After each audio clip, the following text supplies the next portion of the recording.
Hi to everyone. Today we are going to do a very important program with Dr. Kumudu Fonseka. He's always talking about the political and economic of our country, and he's economic analyst for part 35 years experience in Doha. The founder and former chairman of Stafford International Sri Lankan School, Doha, Dr. Kumudu Fonseka. Good evening, sir. Good evening, Ruwan. Sir, what do you think about the current political situation in Sri Lanka? I just want to tell you your question is very authenticated to this period. When you talk about politics in Sri Lanka, it is people should know what is the origin of the political situation and what is the destination they want to go. We are in a junction or a situation which is so complex. So the origin of the problem, I would put it as constitutional problem. The constitution was not so friendly to the people and the country. It was to secure the politicians. And it was done in such a way for the country at that time, but it doesn't suit today. Now, when it comes to politics, it is not just the system that matters, who is in politics also matters. So we don't have people who have consciousness to the country, but for their own well-being, they have come for politics. This is the major reason the politics have become so absurd to the country. So where are we going? We should go to a right destination. In order to go to right destination in politics, the people's demand is very important. People are talking about system theory, but system changes to come, they should understand what is the system changes that you need. Now, going to the point of changes, everybody likes changes, but look at it by consciousness of people is they are more concerned for their religion. They are from which place they are coming from, ethnicity differences. They are more concerned of that, but not the country. If you take the diaspora today, we are in trouble, and their concern is about the autonomy that they wanted for that area. The Muslims and the Christians will ask their Christian rights and the Muslim rights. And it is the same when it comes to majority Buddhist.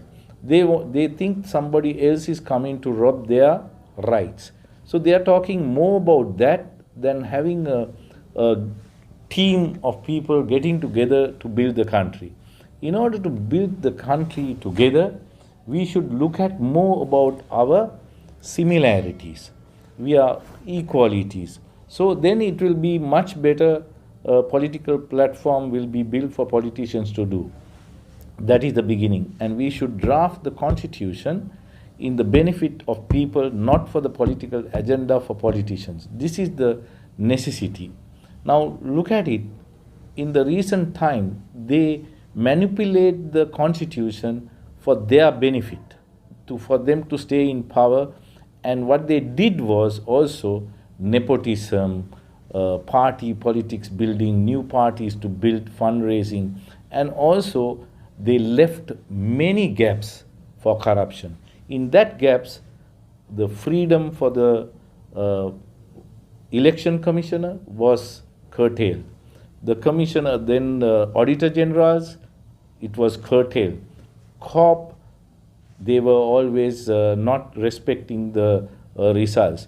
Even commission reports, they were not transparent, because all these people, they work as politicians to secure them. They are afraid of their rights and their places. Majority of people talk about the idea of combined parties for a state government. Do you think when all parties together, will it work for the country, sir?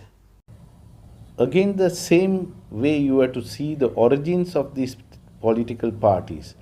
These political parties are built based on caste, the rich or the poor, communists or the capitalists, or liberal economic conditions.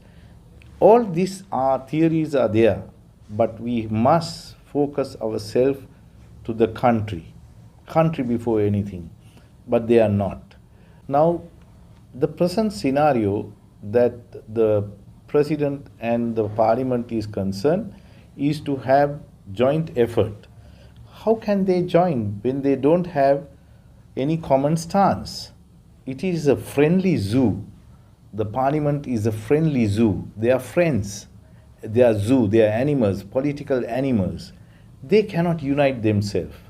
So I as a person who is now 66 years old, I had been waiting for last 40 years to see some changes happen. And in the course of time, the whole politics had been deteriorating, economics had been deteriorating because they had the power hunger than serving the nation. It is only in their words they are servant but not leaders, but really speaking they are for themselves. We've had that IMF support going to get for Sri Lanka.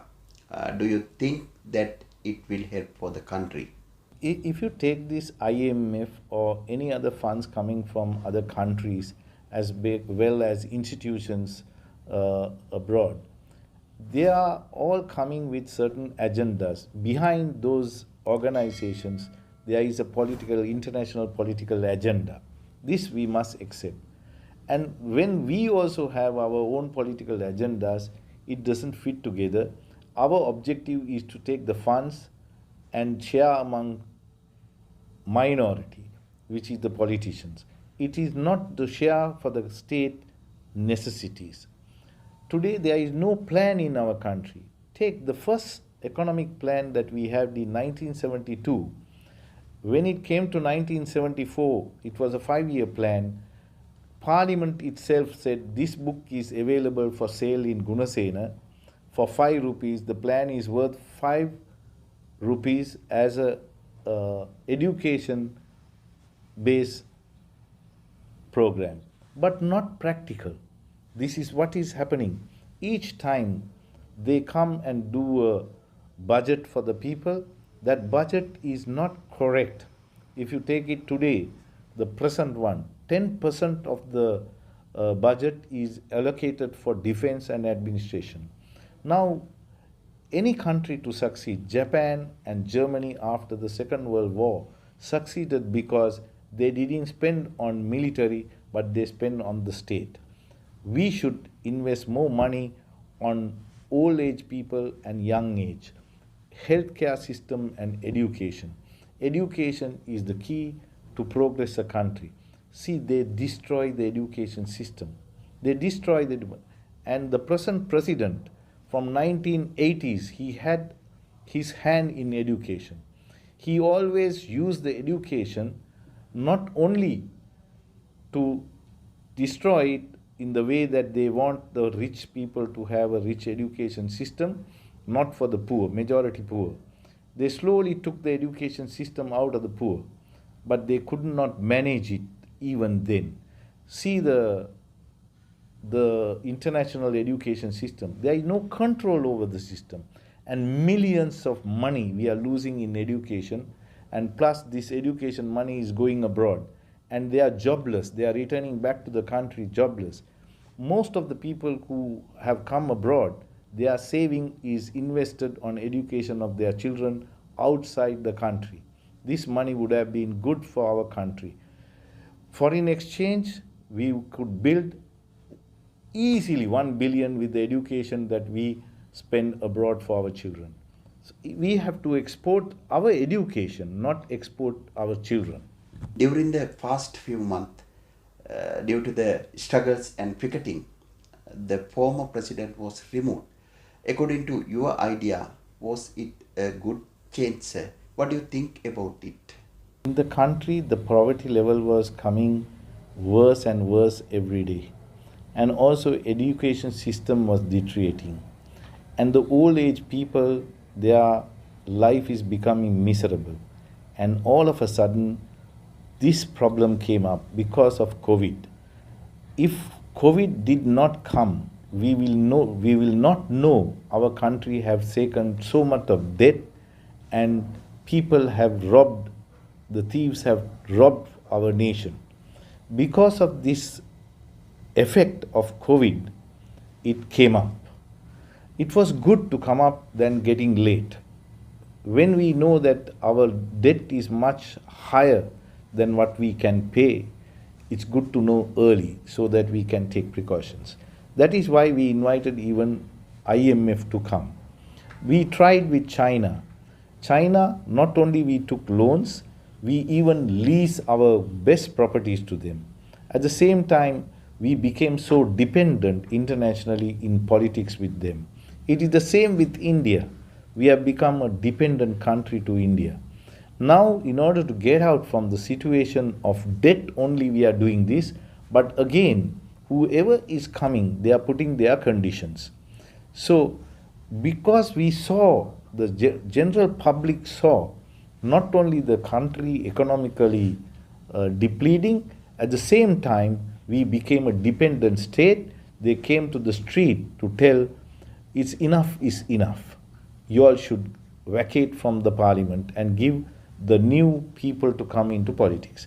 Now, this type of struggle started in Tunisia, then it moved on to Egypt, and even before that, we had wars trying to introduce democracy to Iraq, democracy to introduce in Syria, but they never had the succession plan.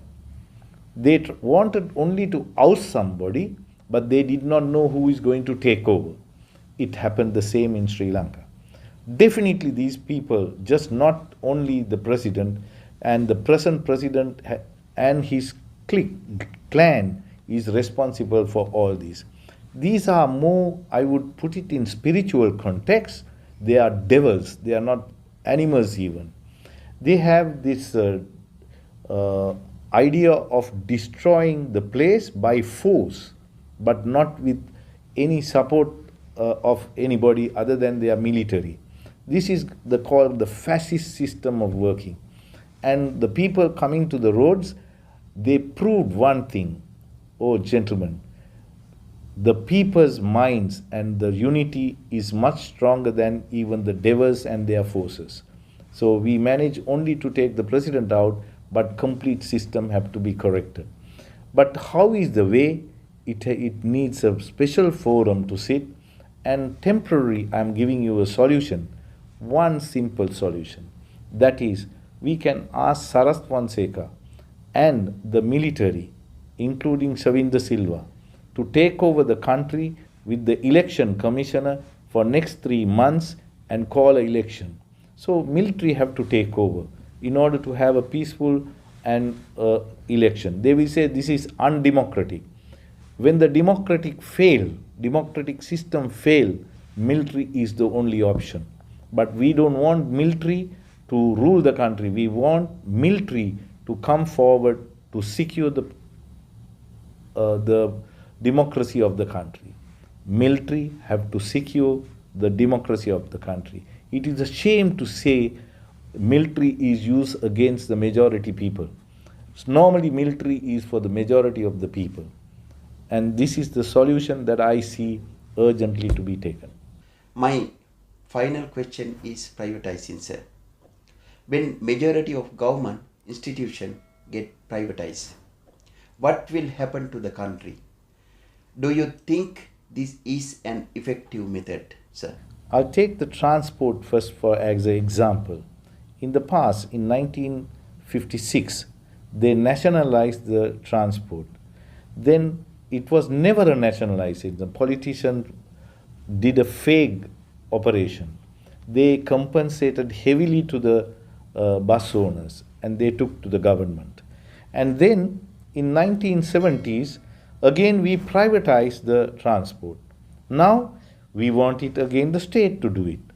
We should have a sustainable decisions to take. Our governments are not taking sustainable decisions. That is why people are suffering. Now, if you take the transport, the electricity, these are areas of services which have to be secured by parallel by the state. If you take it even nationalized organization like electricity, in England, when they gave it to private sector, there were so many frauds happen, even including billing. Now, if you take it, people are talking about artificial intelligence. We know how much of megawatt is produced, how much of megawatt is transferred. From this transferred megawatt, what is the income that the government should earn, we should know. Now, for example, we have recently, because of fuel, there is a quota system which introduced by a computerized system. So we will know if we bring so much of oil, when we turn it to fuel, which is for vehicles and all that, we should be able to tell at the end what is the income. But we are not doing that. In the history, we know Satosa, which was profitable sectors of the government, which is belong to the public. It is the income of the state we want to privatize. For example, today, Cinnamon Grand Hotel, majority shares were with Satosa. We sold them. It is the same when it comes to today Sri Lankan airline. Sri Lankan airline is a national carrier. This is in a country there is something called image. Politicians don't know about image. Look at it. What happened during this time? The country image went off. The flagship, which is Sri Lankan airline, politicians talk against that. They do not manage that, but they are the ones who destroy it, putting political influence over Sri Lankan airline. So if you are changing to private sector, do not put your influence over that. Competent body to be appointed and do it into a system. But I am against any profitable organization going to private sector. And Sri Lankan Airline is one organization we would have run profitable. There was 2 years that we ran with profits, with Hari Jayawardana's intervention. So I am telling the government, these are the influence of IMF and all these organizations because they have another political agenda behind them. Behind these funds, there is the international politics is going to play a big role. And in that, they will also take the blessing of these corporates, which is going to help them to come into the country and use it for their political ends. Thank you so much, sir. Thank you for the valuable information and for your time. Thanks again, sir. I must be very thankful, Rohan, for you for organizing this. And we should again meet again because in a short time, such a complex situation cannot be explained. And your questions have been very authentical to the time. And thank you very much. And all the listeners, I thank you. And I beg you, you have to participate. Educated people are not participating enough to pressurize the government, pressurize the system for a major change to happen. Thank you very much. So, goodbye for today. Don't forget to subscribe SLRR Production to watch a valuable program like this. See you again. Thank you.